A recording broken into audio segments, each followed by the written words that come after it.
മകളെ, മഴ നമുക്ക് ഏറ്റവും ഇഷ്ടമുള്ളതാണ് അല്ലേ? മഴയെ കണ്ടിരിക്കാനും മഴയിൽ ഇങ്ങനെ കളിക്കാനൊക്കെ വലിയ ഇഷ്ടമല്ലേ? പക്ഷെ നമ്മൾ മഴ പെയ്യുന്ന സമയത്ത് പതുക്കെ അച്ഛനും അമ്മയും ഒന്നും കാണാതെ മുറ്റത്തേക്ക് അങ്ങോട്ട് ഇറങ്ങും അല്ലേ?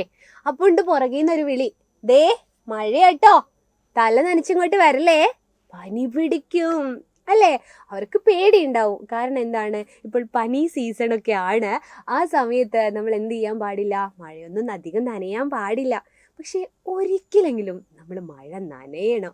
വീട്ടുകാരൊക്കെ സമ്മതമൊക്കെ കിട്ടിയിട്ടൊക്കെ മഴ നനഞ്ഞാൽ മതി കേട്ടോ. ഇപ്പോൾ ഒരു റെയിൻ കോട്ടൊക്കെ ഇട്ട് എല്ലാവരും മഴ അടിച്ചു പൊളിക്കാൻ വേണ്ടിയിട്ട് പുറത്തേക്കൊക്കെ പോകാറുണ്ട്. പക്ഷേ നമ്മൾ ശ്രദ്ധിക്കണം, ഒരുപാട് അപകടങ്ങളൊക്കെ വരുന്ന സമയമാണ്. എന്ത് തന്നെയായാലും നിങ്ങൾക്ക് എല്ലാവർക്കും മഴപ്പാട്ട് ഇഷ്ടമാണ് എന്ന് ടീച്ചർക്ക് അറിയാം. ഒരു മഴപ്പാട്ട് പാടുകയാണേ, എല്ലാവരും റെഡിയല്ലേ? ടീച്ചറിന്റെ കൂടെ പാടണം കേട്ടോ.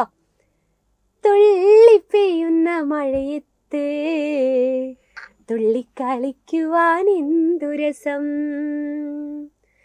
തുള്ളിപ്പെയ്യുന്ന മഴയത്ത് തുള്ളിക്കളിക്കുവാൻ എന്തു രസം,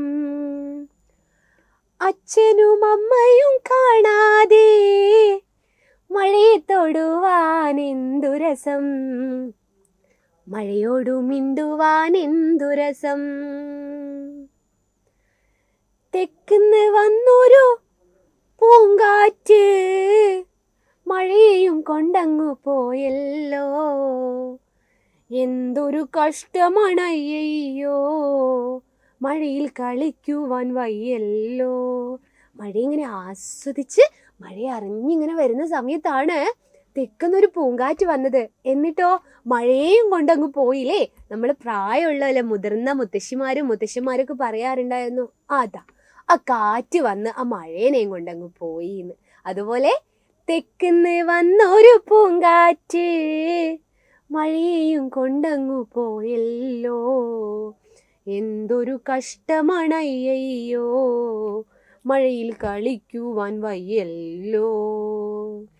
അപ്പോൾ ഇതാണ് ടീച്ചർ എഴുതിയ ഒരു മഴപ്പാട്ടാണ് കേട്ടോ, മഴ പെയ്തുകൊണ്ടിരിക്കുമ്പോൾ. അപ്പം നിങ്ങൾക്കും മഴ കാണുന്ന സമയത്ത് കവിത എഴുതാൻ തോന്നുന്നുണ്ടോ?